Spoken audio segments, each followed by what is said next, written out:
네, 주님 우리 가운데 함께 하십니다. 오늘 53주년 되는 창립 기념 주일입니다. 우리 주님께서 여기까지 함께 하셨음을 감사하시고 또 앞으로도 함께 하실 주님을 찬양하면서 우리 옆에 계신 분들에게 임마누엘 하나님을 기억하시면서 주님이 여기까지 함께 하셨습니다 하고 축복하시겠습니다. 주님 여기까지 함께 하셨습니다. 함께 하셨습니다. 네, 오늘도 예배당과 또 가정과 모인 곳을 예배당 삼아 예배하는 모든 분들 위에 주님의 은혜와 평강이 항상 넘쳐나시기를 주님의 이름으로 축원합니다. 오늘 교회 창립 53주년입니다. 다른 해 같으면 찬양 제도 있고 또 여러 준비하는 것들도 있어서 함께 풍성한 사랑과 은혜를 함께 나누는 시간들을 갖게 되었을 텐데 작년에 이어서 코비드19로 인해서 다른 어떤 행사도 우리가 준비하지 못하게 됩니다. 그러한 가운데 오늘 또 원로 장로 추대 또 은퇴 장로 은퇴식을 함께 하게 되는 것도 하나님의 선한 뜻이 있는 줄로 믿습니다.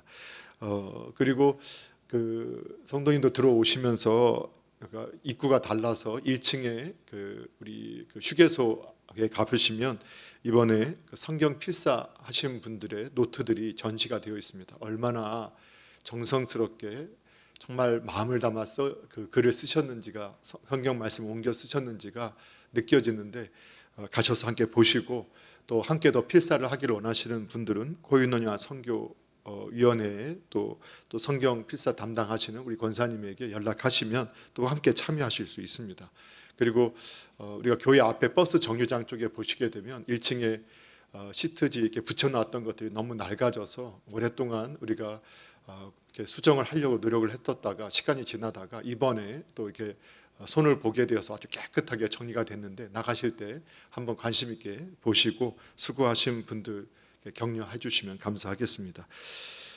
저희 그 십계명을 함께 공부하면서 오늘은 저희가 함께 공부했던 그 가운데서 제6계명 살인하지 말라 본문 말씀 그대로를 제목으로 삼고 함께 말씀을 상고하는 시간을 가지려고 합니다. 십계명은 예수님을 그리스도로 또 나의 주 나의 하나님 영접한 성도라면 어떻게 살아가야 하는가, 세세한 모든 항목을 우리에게 하나님께서 삶의 방식을 가르쳐 주지는 않지만 하나님을 사랑하는 법, 사람을 사랑하는 법, 또 하나님을 섬기고 영광 돌리는 법, 또 사람을 섬기고 높이는 법, 이러한 방향과 원리들을 가르쳐 준다고 했습니다. 그래서 오늘도 그 살인하지 말라라는 의미 속에서 이것이 주는 그 의미가 무엇인지 오늘은 원리적인 측면에서 그 살인하지 말라는 의미가 무엇인지, 왜 살인해서는 안 되는가, 그리고 그것을 예수님께서 어떻게 해석해 주시고 적용하는가를 살펴보고 다음 주에 그러한 우리의 삶 속에서 현대 사회 가운데에서 이 살인하지 말라라는 적용점 때문에 참 그 많은 논쟁이 있을 수 있게 되는 자살의 문제라든가 낙태의 문제 같은 실제적인 부분들은 다음 주에 우리가 함께 말씀을 나누도록 하겠습니다. 자, 먼저 우리 10계명의 1계명부터 10계명까지를 우리 말씀, 우리 삶의 기준되는 말씀을 그 10계명 말씀을 같이 한번 외워보도록 하는 시간 갖겠습니다. 함께 하겠습니다. 시작. 너는 나 외에는 다른 신들을 내게 두지 말라. 너를 위하여 새긴 우상을 만들지 말라. 너는 내 하나님 여호와의 이름을 망령되게 부르지 말라. 안식일을 기억하여 거룩하게 지키라. 내 부모를 공경하라. 살인하지 말라. 간음하지 말라. 도둑질하지 말라. 내 이웃에 대하여 거짓 증거하지 말라. 내 이웃의 집을 탐내지 말라. 아멘. 예, 오늘 우리가 그 1계명부터 4계명 그리고 5계명까지의 말씀들을 우리가 상고하고 이제 오늘 6계명 살인하지 말라라는 말씀을 가지고 함께 그 의미를 살펴보는데, 가장 먼저 이 살인하지 말라라는 그 의미가 무엇인가에 대해서 먼저 좀 살펴보는 시간을, 공부하는 시간을 가지려고 합니다. 요즘 현대 사회에서 사회 운동가들, 시민 운동가들이 활동을 많이 하고 있습니다. 그 가운데 생명 운동이라는 운동을 펼치는 분들이 있습니다. 이런 분들은 환경운동과 맥을 같이 하면서 이런 활동들을 하게 되는데, 대개는 요즘에 채식주의자 같은 분들, 그리고 동물 보호 운동을 펼치는 분들이 이 운동, 생명 운동에 많이 참여하는 것을 보게 됩니다. 여기에 참여하는 분들은 이런 주장을 합니다. 생명이 있는 것들은 어떤 것도 죽여서는 안 된다. 생명이 있는 것들은 어떤 것도 죽여서는 안 된다. 그래서 동물을 죽이는 것에 대해서 심하게 반대를 하고, 음식을 먹을 때도 이 동물을 죽여서 얻게 되는 음식은 옳지 않다고 주장을 하고 캠페인을 벌이기도 하면서 채소나 그리고 곡물만 먹기를 권하기도 하고, 또 이렇게 의복을 만들 때도 동물의 가죽으로 만드는 가죽 옷이나 모피 코트 같은 모피 옷 같은 것을 입는 것을 반대하는 이러한 모습들을 보게 됩니다. 이러한 모습 속에서 많은 분들이 이 살생 자체에 대해서 모든 생명은 다 귀하니까 모든 생명을 금하는 것이 옳은 것은 아니냐, 죽이는 것을 막는 것이 정말 옳은 방향이 아니냐, 이렇게 생각을 할 수 있는데, 이것을 우리가 좀 이해하기, 살인하지 말라는 의미를 이해하기 위해서 우리는 성경이 우리에게 뭐라고 하는가를 먼저 배워야 합니다. 그러기 위해서 우리가 창세기 말씀을 좀 살펴보면 여기에 대한 그 근본적인 원리적인 대답을 우리가 들을 수 있게 되는데, 창세기 1장 29절에 보게 되면 하나님께서는 세상을 창조하시고 씨 맺는 모든 채소, 씨 가진 열매 맺는 모든 나무를 사람에게 주시고 사람에게 먹을거리가 되게 해주신다고 하셨습니다. 뿐만 아니라 30절에 보게 되면 땅의 모든 짐승들, 그리고 하늘의 새와 생명이 있는 땅에 기는 모든 것에게 푸른 풀을 먹을거리로 하나님께서 주셨다라고 말씀하고 있습니다. 그러니까 이것은 창세기 1장의 말씀입니다. 그러니까 사람이 타락하기 이전에, 그리고 이 지구의 모든 환경도 타락하기 이전의 환경이었습니다. 그런데 인간이 죄를 범하고 타락을 하게 됩니다. 그리고 노아의 홍수 때 이 지구는 이 환경적인 면에서도 죄의 영향으로 인해서 급격한 지각 변동과 그리고 이 기후의 변화들, 그리고 환경의 변화가 일어나게 됩니다. 그 가운데서 하나님께서는 이러한 변화 가운데서 사람의 생명을 유지하게 하시기 위해서 노아에게 9장 2절에, 창세기 9장 2절에 보게 되면 이 두 가지 명령을 주시는데, 땅의 모든 짐승, 공중의 모든 새, 땅에 기는 모든 것, 바다의 모든 물고기가 사람을 두려워하도록, 본능적으로 사람을 무서워하도록 해주시겠다. 그 사람의 손에 붙여주시겠다고 약속을 해주셨고, 그리고 3절에서는 이렇게 말씀하셨어요. 3절은 이렇게 3절 같이 한번 읽어보겠습니다. 시작. 모든 산 동물은 너희의 먹을 것이 될지라, 채소같이 내가 이것을 다 너희에게 주노라. 아멘. 그래서 모든 산 동물은 너희의 먹을 것이 될 것이라. 이게 누가 말씀하셨냐면 하나님께서 말씀하셨습니다. 그런데 아주 극단적인 그 성경 해석가들이나 이단, 특히 안식교에서 나온 분들이 이 채식만이 성경적이다라고 가르치면서 성도님들을 혼란스럽게 만들고, 또 채식을 하니까 정말 좋더라, 이러한 사례들을 펼치면서 미혹을 하는 경우들이 있습니다. 그런데 전혀 그렇지 않다는 것을 알 수 있는 것이 바로 오늘 9장 3절, 창세기 9장 3절의 말씀을 알게 됩니다. 특히 이 사람들이 이렇게 주장할 때 보면 예수 그리스도를 믿고 우리 영이 회복되었었기 때문에 우리는 다시 창세기 1장의 말씀으로 돌아가야 한다라고 말을 하지만, 그러니까 아주 그 말에 어폐가 있는 것이 뭐냐면, 사람의 영이 회복되어지고 우리가 점점 회복되어져 가지만 타락한 이후의 지구의 환경은 우리 천년 왕국이나 새하늘과 새 땅처럼 완전히 아직 새롭게 되지 않고 타락하고 오염된 그 상태를 그대로 유지하고 있습니다. 그렇기 때문에 하나님께서 육식을 우리에게 채소와 같이 먹을거리로 허락하신 그 의도가 있기 때문에 과하게 또는 너무 불법적으로 과도한 또는 아주 잔인한 이러한 방식의 것들을 거부하는 것이라면 괜찮고, 또 개인적으로 나는 채식만 해도 좋겠다라는 것은 괜찮을 수 있겠지만, 육식 자체를 금하는 것이 성경적이라고 주장하는 것은 옳지 않다라는 것을 우리가 원리적으로 발견할 수 있게 됩니다. 또 한 가지, 하나님께서 이 자연계에서 우리의 생명을 유지하게 하시는 이 방식을 어떻게 보면 죽음 위에 생명이 유지되는 방식으로 이 자연의 법칙을 정하신 것을 발견하게 됩니다. 이 말은 어떤 의미냐면, 우리가 아주 자연에서 발견하게 되는, 예를 들면 이 생명체들이 자라나면서, 특히 식물이 자라나면서 그 식물을 먹음을 통해서 초식 동물이 생명이 유지되어지게 됩니다. 그러니까 그 엄밀히 말하면 이 채소의 죽음을 통해서, 식물의 죽음을 통해서 초식 동물이 생존할 수 있게 되고 살 수 있게 됩니다. 더 나아가서 이 초식 동물은 또 누군가의 밥이 되냐면 육식 동물의 밥이 되게 되지요. 그 초식 동물의 죽음은 곧 육식 동물의 생명을 유지하게 되는 에너지가 된다고, 원동력이 된다는 것을 우리가 보게 되어집니다. 그렇기 때문에 이러한 원리에서 우리가 살생을 하지 말아야 되느냐, 살인을 하지 말아야 하느냐라는 의미를 볼 때, 성경이 말하는 것은 모든 생명을 없이 하는 것, 죽이는 것을 금하는 것이 아니라 사람에 해당하는, 사람의 생명을 빼앗는 일에 대해서 금지하고 있다라는 것을 그것이 더 성경적이라는 것을 발견하게 됩니다. 그럼에도 불구하고 역사적으로 보면 우리 크리스찬들 중에서도, 예를 들면 여러분도 아주 유명하게 알고 계시는 이 슈바이처 박사 같은 분도 이 파리 같은 모기 파리마저도 죽이면 안 된다. 왜? 하나님이 생명 주신 생명체이기 때문에, 생명은 존귀한 거기 때문에 그거 죽이면 안 된다. 이러한 주장을 하셨던 분들도 있던 것을 보게 됩니다.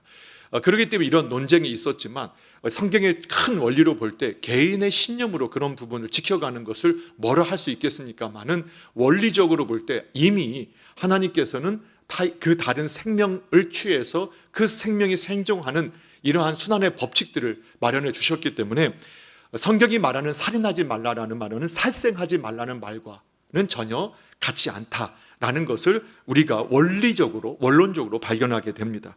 그렇다면 성경이 말하는 이 죽인다는 의미가는 어떤 의미가 있는가? 그것은 특별히 사람의 생명을 빼앗는데, 히브리어 라차흐라고 하는 이 살인하지 말라고 하는 오늘 출애굽기 20장 13절의 이 살인이라는 단어는 대체로 사람의 생명을 죽일 때도 불법적인 그 죽임, 살인의 행위를, 죽이는 행위를 일컬을 때 사용하는 단어인 것을 보게 됩니다.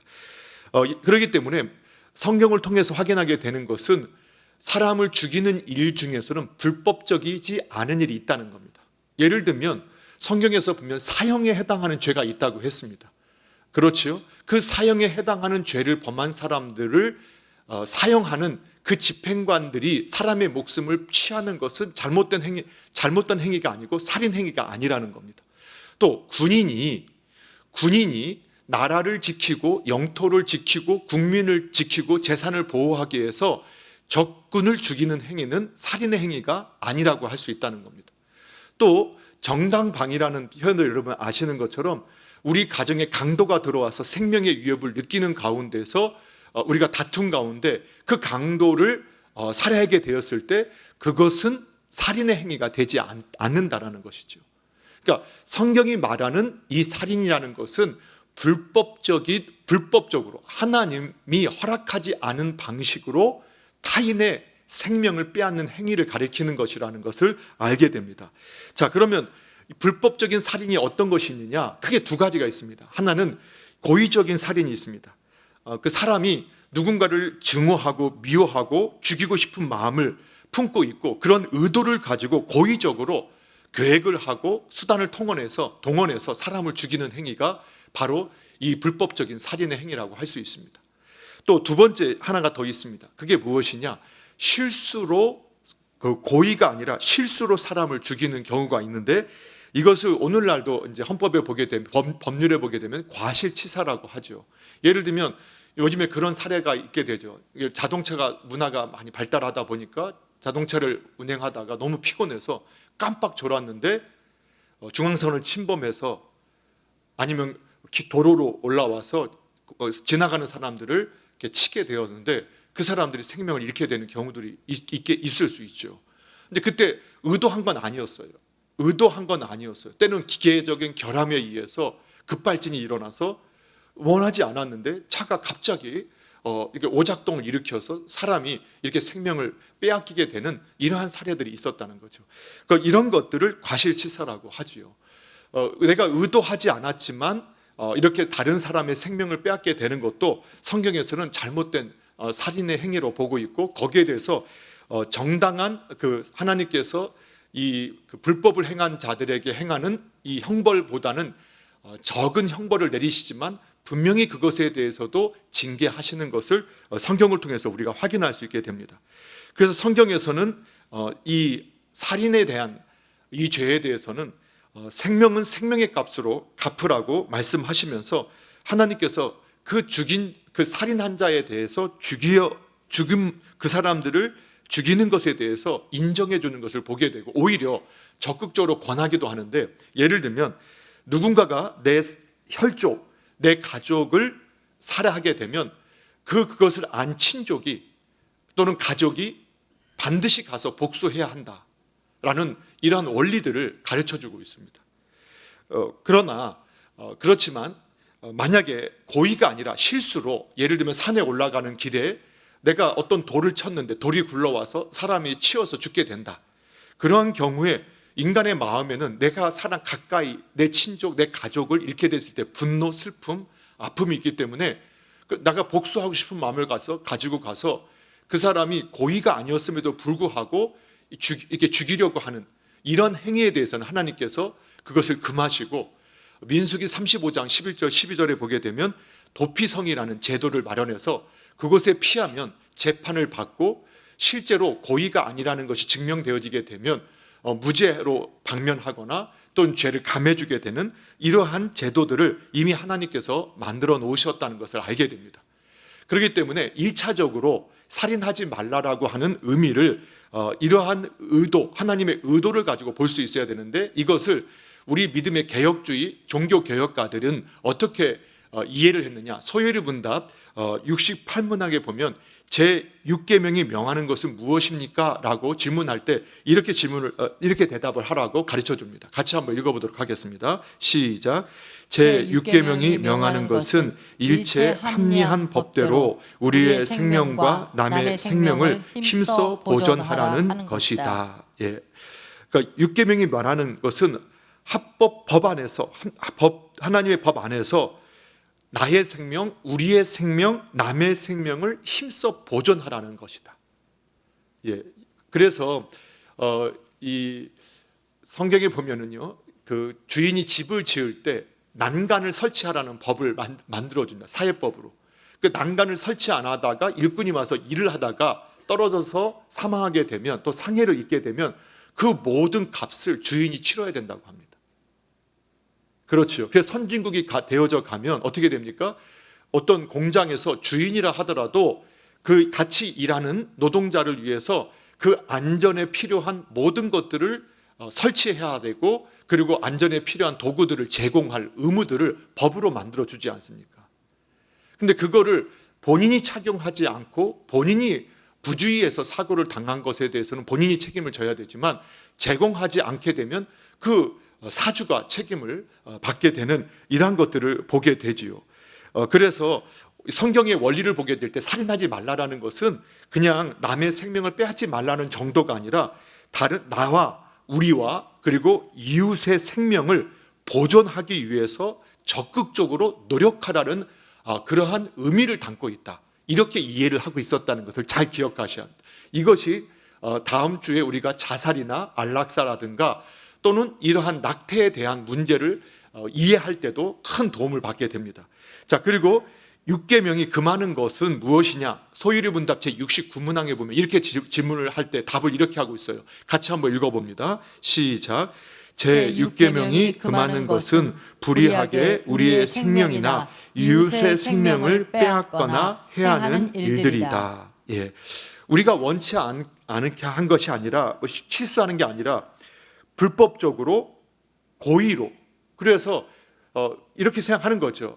동일한 예를 들어서 어떠한 공장을 운영하시는 분이 그거 위험한 일인 거 알면서도 자신의 이익을 위해서 안전시설을 설치하지 않거나, 그리고 거기에 필요한 도구를 마련해 놓지 않는 것, 법이 있음에도 그렇게 불법적인 것을 통해서 다른 사람의 생명이 해함을 받게 된다, 또 이웃의 생명이 해하게 된다, 아니면 자신이 거기에 피해를 입게 된다, 이러한 것들을 하지 말라라는 의미로 받아들여야 한다.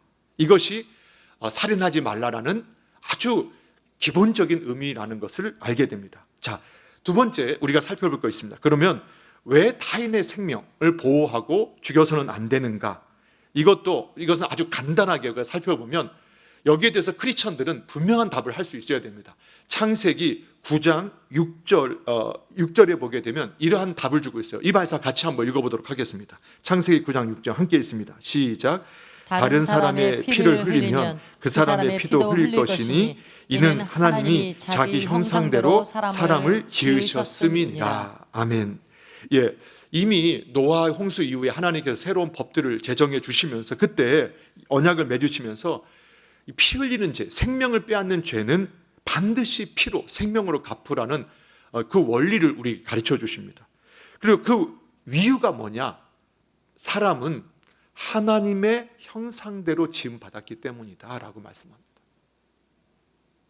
그런데 여기에 이런 말이 있지 않아요. 어린이나 노인이나 남자나 여자나 부유한 자나 가난한 자나 인종에 대해서 말하는 게 아니라 모든 생명, 모든 사람의 생명은 하나님의 형상을 따라 창조되어졌기 때문에 그 생명을 파괴하는 일, 죽이는 일은 하나님의 형상을 파괴하는 일이기 때문에 용납해서는 안 된다. 이렇게 가르쳐주고 있는 거죠. 그 창세기 1장 27절에 타락하기 이전에 하나님께서 사람을 창조하실 때 하나님의 형상대로 남자와 여자로 창조하셨다. 여러분, 지금은 너무나 당연한 말이죠. 남자와 여자가 동등하고 하나님의 형상대로 창조되어진 아주 존귀한 존재다라는 것을 당연하게 여기죠. 그런데 우리나라에서도 한 세대 전, 30년, 50년 전에만 해도요, 남자와 여자의 지위가 달랐고 그 다음에 인권이 달랐습니다. 그런데 성경이 기록할 당시에는요, 남자와 여자의 지위라는 것은 지금과 같은 정도가 아닙니다. 오히려 지금은 20대의 남자 청년들이 너무나 역차별을 받는다고 분노할 정도로 이 법의 조항들이 차별하는 것이 아니냐 할 정도로 이렇게 여성들의 지위가 더 향상되고 있는 가운데 있지만, 성경이 기록될 3,500년 전에는 여자는 남성의 부속물, 소유물처럼 여겨졌고 노인이나 어린 아이들도 그 사회에 아주 필요 없는 존재처럼 여겨지고 있던 시대였었습니다. 그런데 성경이 기록할 그 당시에 사람은 하나님의 형상대로 만들어진 존재다라고 선언한 것은 혁명적인 선언이라고 했었습니다. 그래서 사람은 왜 사람의 생명을 왜 보호해야 되느냐? 그렇게 귀하게 여겨야 되느냐? 그 죽여서는 안 되느냐? 그 행위가 곧 하나님의 형상을 파괴하는 행위가 되기 때문이다. 하나님의 형상을 파괴할 수 있는 분은 누구밖에 없느냐? 하나님밖에 안 계십니다. 하나님밖에 없다. 네, 그분은 창조주기 때문에. 그런데 그분이 만드신 이 창조 세계를 얼마나 귀하게 여기시는지 모릅니다. 그러나 죄악으로 분명히 죄악된 인생에 대해서 하나님께서 죽음의 형벌을 내리셨던 것처럼 이 죄악의 형벌을 내리시는 하나님으로서 우리에게 계시해 주고 있는데, 그 형벌도 누구만 주실 수 있는 것이냐? 하나님만 주실 수 있다라는 것을 우리에게 말씀해 줍니다.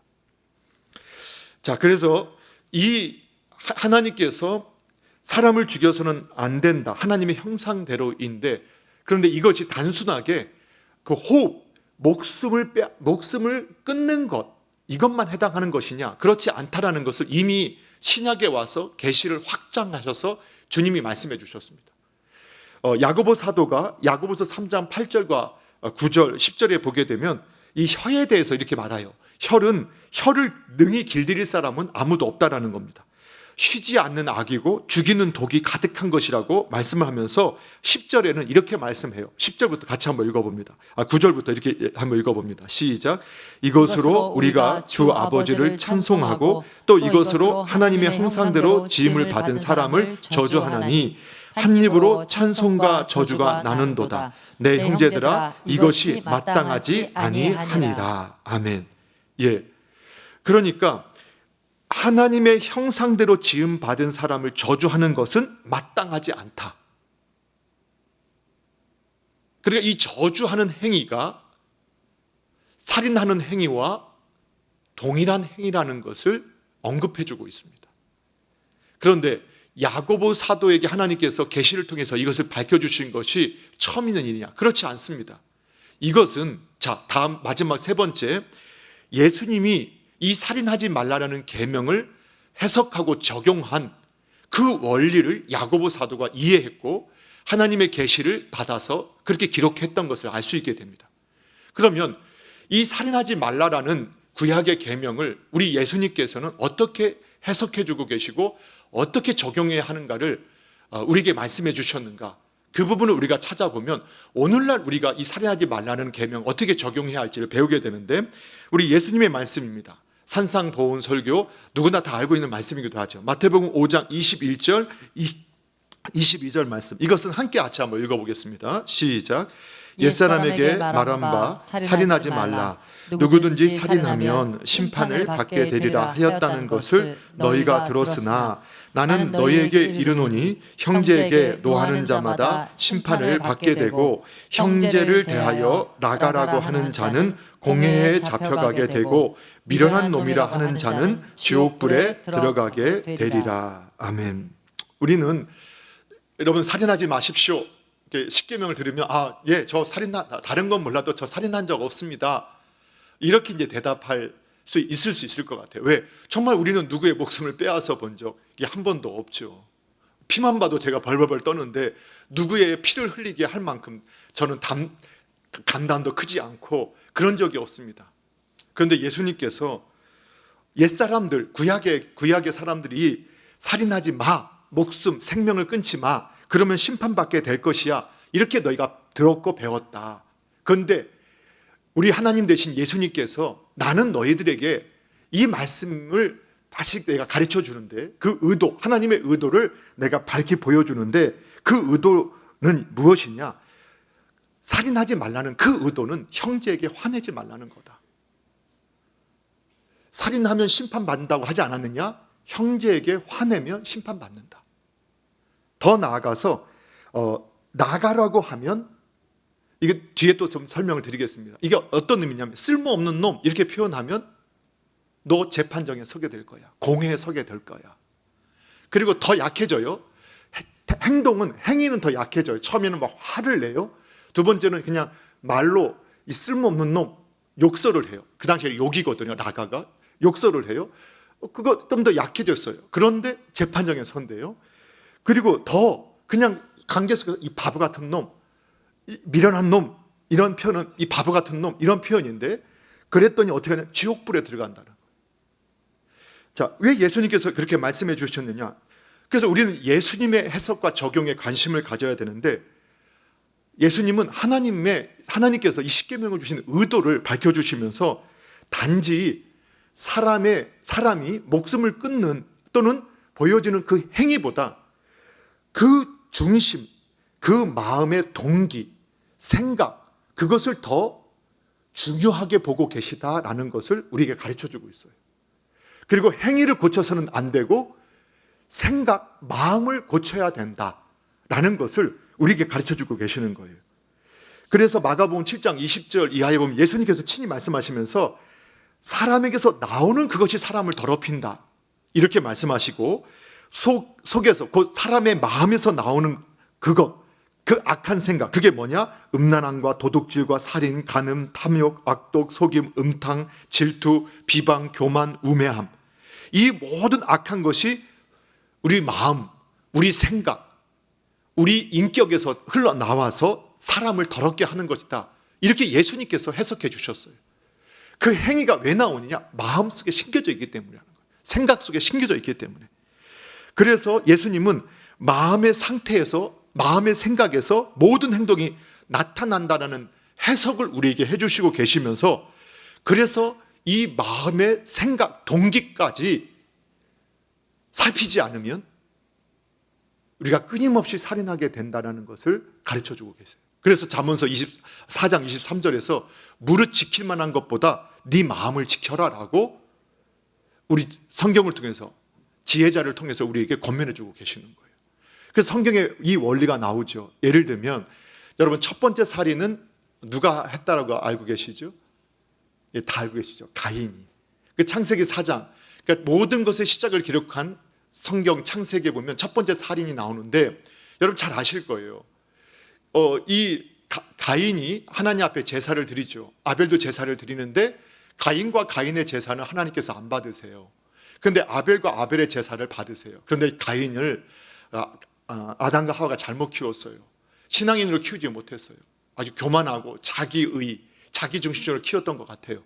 그래서 이 사람이 하나님이 제사를 안 받았으면 두려워 떨고 회개해야 되는데 오히려 하나님께 화를 내고, 그리고 자기 제사는 안 받으셨는데 동생 제사를 받았다는 이 분노에 쌓여서 동생에 대한 미움까지도 품게 돼요. 그런데 하나님이 이 사실을 알고 계셨잖아요.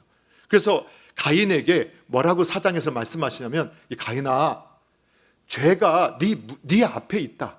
죄가 너를 지배하려고 하고 너를 삼키려고 하지만 너 죄를 다스려라. 이렇게 이제 말씀을 해주세요. 그런데 가인이 그 죄를 다스리는 데 실패해요. 그 마음을, 그 생각을 다스리는 데 실패해요. 그랬더니 바로 그 다음 절에 동생이 들에 있을 때 돌로 쳐서 그 사람을 동생을 죽게 만들어요.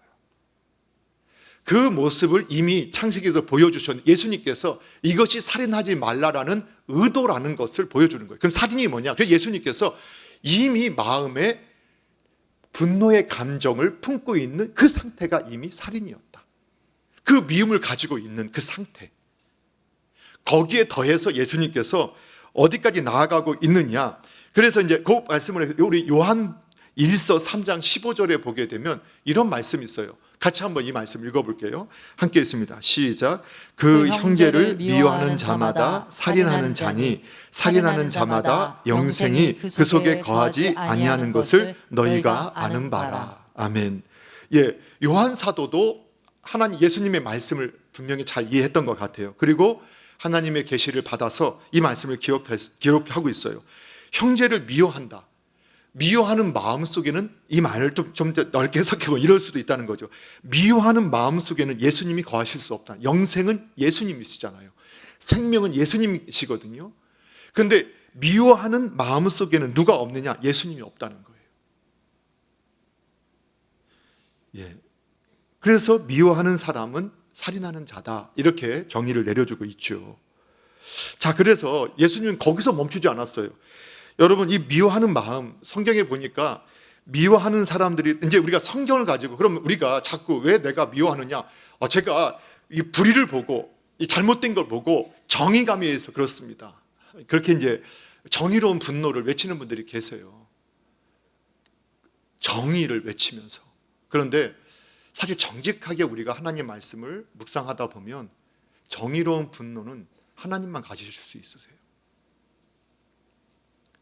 어떻게 보면 사람은 죄인이기 때문에 영원히 정의로운 분노의 감정을 가질 수 없습니다. 가질 수는 있어요. 그런데 하나님께서 그 정의로운 분노의 감정은 뭐라고 하냐? 화는, 분노는 하나님의 뜻을 이룰 수 없다. 그러니까 정의로운 분노를 가지고라도 그 분노를 품으면 어떻게 되느냐? 하나님의 뜻을 이룰 수 없어요. 그런데 되게 많은 사람, 특히 이 세상의 정치인들이나 악한 사람들은 이런 말을 해요. 심지어 크리스천들도 분노해라. 이 불의에 분노하라. 근데 그 성경하고 정반대되는 말을 자신이 하고 있는 것을 몰라요. 성경은 분노하지 말라고 했거든요. 오히려 우리는 그 악에 대해서는 분노해야 되죠. 죄에 대해서 분노해야 되죠. 미워해야 돼요. 그런데 오히려 냉정해져야 돼요. 그 화를 하루 동안 이상 품지 마라. 왜요? 마귀가 틈을 탈까 하노라. 정의로운 분노감도 그 분노에 계속해서 제가 장작을 계속 집어넣어서 하루 이틀 그 분노에 쌓이되면 그 분노가 누구의 먹잇감이 되느냐? 마귀의 먹잇감이 돼서 마귀에게 이용당한다는 거예요. 그래서 대개요, 이 지구 역사상에 수많은 살해 현장, 거기에는요 정의의 분노에 휩싸인 사람들의 행동이었어요. 십자군 전쟁도 정의의 분노감에 휩싸이도록 선동했거든요. 히틀러가 자신들의 동족을 향해서 정의로운 분노감을 심어줘서 유대인이나 또는 이러한 병자들, 그리고 그 당시 막 돌아다니는 사람들이 있었죠. 그 뭐라겠죠? 집시들. 예, 저도 알고 있었어요. 그 집시들, 이런 집시들이 사회의 암덩어리들 아니냐, 우리를 얼마나 귀찮게 만들고 전염병을 옮기고 이런 것들을 다 죽여야 돼, 다 찬성했어요. 그 분노감으로 그들을 죽이는 걸 다 정당해. 그래서 600만 명 속에는 유태인만 있는 게 아니에요. 스탈린 같은 분은 이런 사회주의 공산주의 사상을 가지고 이 프롤레타리아 혁명을 일으켜서 불의와 부패의 상징인 그들을 처단하자 같은 동족 2천만 명을 죽였어요. 그 정의로.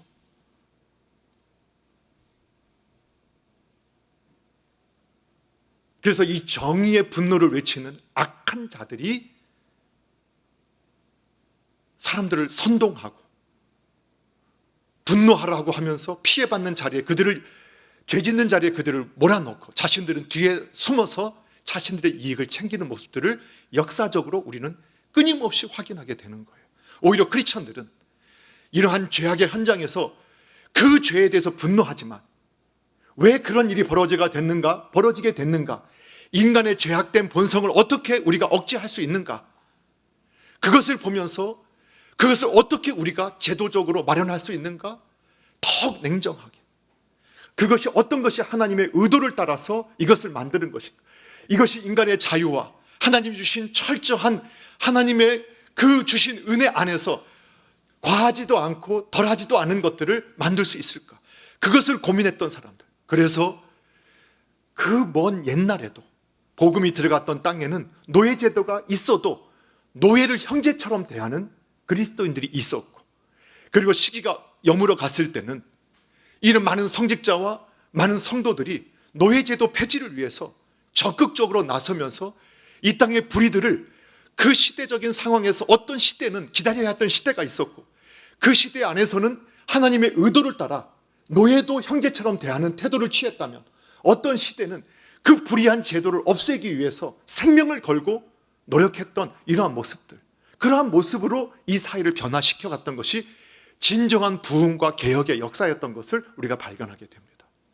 그래서 우리가 보면, 여러분, 이 분노의 감정이 정의감이 있을 수 있지만, 그런데 대개는 왜 그러냐? 우리 성경을 통해서 우리가 확인해 보면 겸손이 없기 때문에, 교만함 때문입니다.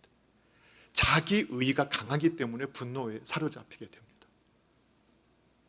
그 자기 의의에 사로잡히게 되면 그 사람이 분노를 계속 품고 있으면, 거기다가 계속 밥을 주면, 아니면 그 불에다가 나무를 주게 되면 활활 타오르고 그 태도도 굳어지고 눈빛에도 핏발이 서게 되고 무서운 사람으로 변화되기 시작하는, 자기는 몰라요. 결국은 다른 사람도 죽이고 자기도 죽이게 되는 그러한 상황으로까지 내몰게 되는 것들을 저희가 보게 돼요.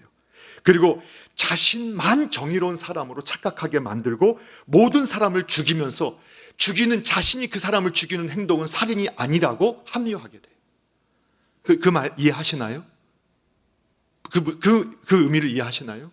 그 정의감에, 그 분노감에 휩싸여서 자신은 정의롭기 때문에 내가 다른 사람을 죽이는 그 행위는 살인이라는 사실을 까맣게 잊어요. 그것이라는 거예요. 근데 이것도 우리가 좀 심각하게 생각할 수 있죠. 그런데 예수님이 더 나아가서 뭐라 하느냐? 이 말은 라가라는 이 욕설이에요. 욕설. 이 당시 욕설은 이 라가라는 아람어의 의미를 오늘날 해석해 보니까, 학자들이 연구해 보니까 어떤 말이냐, 아까 말씀드린 것처럼 이 머리가 빈 놈아. 제 말이, 제가 욕하는 거 아닙니다. 그 의미가, 야, 이 머리 빈 놈아, 아니면 이 쓸모없는 놈. 욕설이에요, 욕설. 그 당시 욕설. 사람을 보면서 이 쓸모없는 놈, 이 머리 빈 놈. 역시 이제 이 의도가 마음에 분노, 악한 생각, 이걸 가지고, 그 부모님이라도 자녀에게 이 쓸모없는 놈, 화가 나서 이 쓸모없는 놈, 이 머리 빈 놈 하면 살인하고 있다는 거예요. 자녀를 죽이고 있다는 거예요. 근데 이게 꼭 욕설이 말로만 있냐? 이게 아니죠. 예를 들면 배우자끼리, 우리가 참 상처는 항상 가까이 있는 사람, 멀리 있는 사람만 상처 안 받잖아요. 같이 있으니까 상처 받거든요. 그래서 하나님께서 칼로 칼을 연단하고 단련하고 사람으로 사람을 연단하는 것처럼 이렇게 하는데, 이렇게 하는 거예요. 남편이 아내 보면서 아이고, 내 그럴 줄 알았지.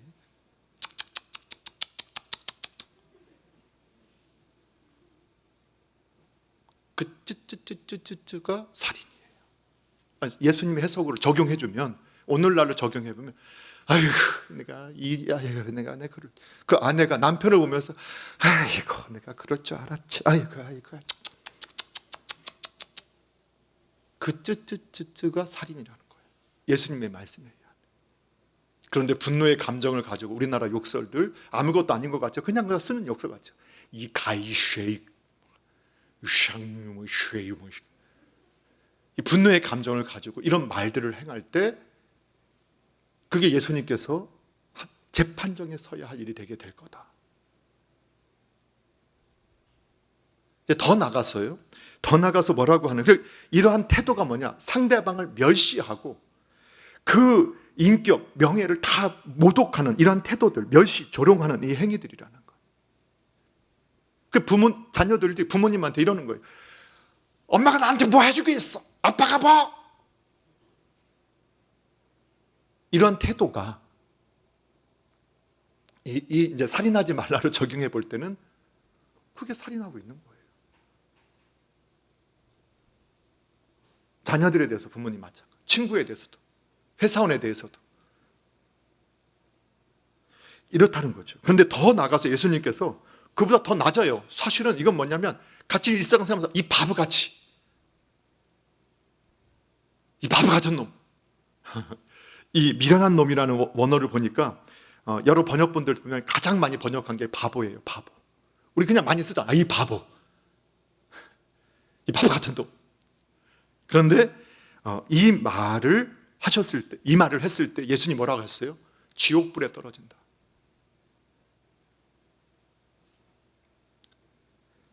이런 말을 들으니까 이렇게 말하는 거예요. 살인하지 마자. 저는 살인한 적은 없어요.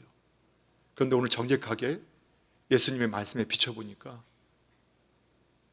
우리 모두가 다 살인자예요. 심지어는 우리는 거룩한 것을 위해서 살인해요. 예를 들면, 그래서 믿음은요, 여러분, 그래서 우리 이제 앞으로 우리 믿음은 뭐냐? 믿음, 예수님 닮아가는 거예요. 예수님, 어떤 믿음은 큰 일을 하는 것이 아니에요. 믿음은 예수님 닮아가는 거예요. 예수님 닮아가는 거.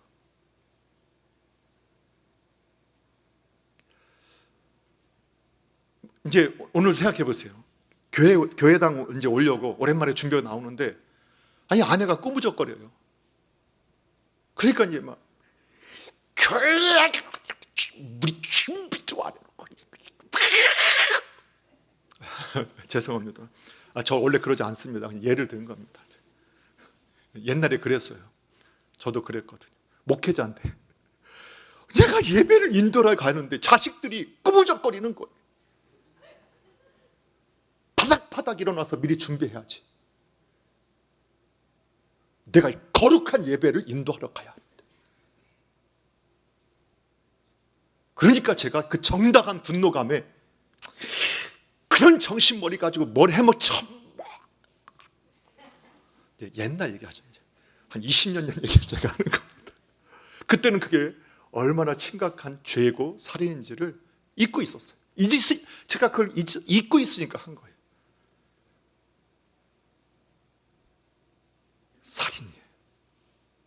근데 우리가 회개하러 가면 그 작은 불씨들을 안 꺼뜨려요.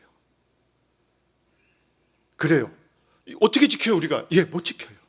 그러나 방향성, 예수님 말씀을 내 마음에 품어서 나를 비춰보고 이 작은 불씨가 타올라 할 때마다 주님이 그렇게 하셨던 것처럼 나를 찌르는, 나를 향해서 조롱하고 예수님을 향해서 십자가에서 내려와봐 비난하고 조롱하는 그들을 향해서 예수님 마지막까지도 아버지요, 저들은 저들의 죄를 알지 못하나이다. 저들의 죄를 용서하소서. 어찌 우리가 거기까지 갈 수 있겠습니까?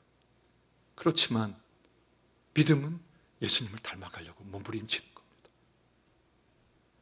예수님 말씀 그대로 내 속에 있었던 이 바보야, 이 쓸모없는 놈, 이 악의에 찬 말, 이 분노, 이것이 지옥에 갈 만큼의 무서운 형벌이 있는 살인이구나 하는 것을 깨달아야 하고 인정해야 하고, 내가 내 자식을 향해, 내 부모님을 향해, 내 사위와 내 며느리를 향해, 내 사장님을 향해, 아니면 내 직원들을 향해 내가 행했던 그 태도가 지금 살인의 행위라는 것을 깨달아야 하고 아파야 하고, 또 예수님 앞에 십자가 앞에 내려놓으면서 주님, 이 악함을 용서하옵소서, 이 악함을 씻어주시옵소서.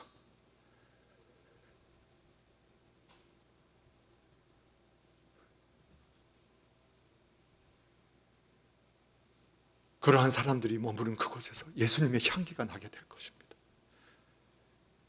우리 남서울중앙교회가 그렇게 되기를 소원합니다. 오늘 본문의 내용을 참 잘 정리한 것이 있어요. 그게 뭐냐면 하이델베르크, 우리 믿음의 선조들은 이미 이러한 주님의 뜻을 잘 알고 있어서 종교개혁가들이 소위를 문답은 조금 아주 원론적인 얘기를 했다면 적용점은 이렇게 잘 정리했어요. 하이델베르크 105문에 보면 이렇게 나와 있어요. 하나님께서 제6계명에서 무엇을 요구하십니까? 이렇게 질문할 때 이렇게 대답한다는 거예요. 같이 한번 읽어볼게요. 시작. 내가 나 자신으로나 혹은 다른 사람을 통하여 생각이나 말이나 태도로나 더더욱 행동으로 내 이웃을 모욕하거나 미워하거나 해치거나 죽여서는 안 되고 모든 복수심을 버려야 하고 내가 내 자신을 상하게 하거나 무모하게 위험에 빠뜨려서도 안 된다는 것입니다. 그래서 국가가 살인을 방지하기 위하여 검을 가지고 있는 것입니다. 정말 그냥 읽어만 봐도 다 이해가 되시죠? 이 원리를 가지고 이렇게 적용을 해야 된다고 가르쳐줬던 거예요. 저의 해석이 아니라 우리 믿음 종교개혁가들이 그렇게 성경을 연구해서 대답을 해놓은 거예요. 자, 그리고 나서 또 더, 그러나 106문에 보게 되면 그러나 이 계명에서는 오직 살인에 대해서만 말합니까? 이렇게 질문하면 아니요 라고 이렇게 대답을 해야 된다는 거. 한번 읽어볼게요. 시작.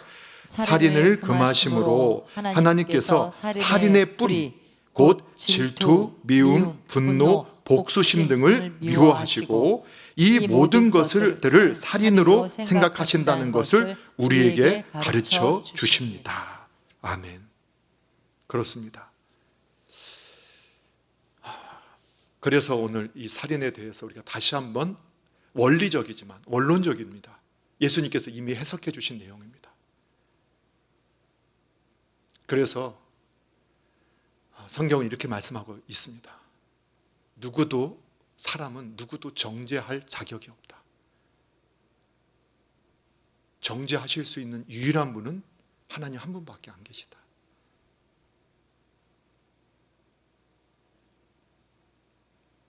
오늘 하나님 말씀 앞에 우리 자신을 비춰보면서 나아갈 수 있기를 소원합니다. 그리고 여기서 한 가지 꼭 주목해야 할 것이 있습니다. 우리가 이웃에게 대해서, 타인에게 대해서 이렇게 악한 행동, 모욕, 미움, 그리고 복수심을 타오르는 것도 잘못이지만 자기 자신에 대해서 분명히 우리 믿음의 선조들도 자기 자신, 내 자신을 상하게 하거나, 그러니까 자기 자신에 대해서도 이 쓸모없는 놈, 이 미련한 놈, 이 바보 같은 놈, 너 같은 것이 왜? 이것도 살인이라는 겁니다. 그것도 살인입니다. 하나님이 저와 여러분을 하나님의 형상대로 만드셨어요. 하나님의 작품을 가지고 모욕하고, 그 살인입니다. 자식도 죽이시면 안 됩니다. 이 원리를 가지고 다음 주에 저희가 조금 더 아주 이건 첨예한 내용이라서 아주 조심스럽지만 그 방향성 정도를 우리가 한번 찾아보는 시간을 갖도록 하겠습니다. 기도하겠습니다.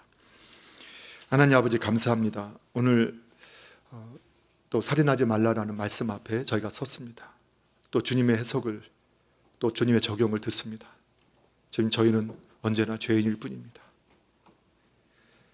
주님, 저희를 도와주셔서 오늘 조금 더 주님 닮아가게 하시고, 우리 남서울중앙교회 모든 주의 권속들이 머무는 그곳에서 주님을 닮아가는 주의 종들을 통해서 그리스도의 향기가 날 수 있도록 주님께서 역사해 주시옵소서. 영광은 주님이 받아 주시옵소서. 예수님의 이름으로 기도합니다. 아멘.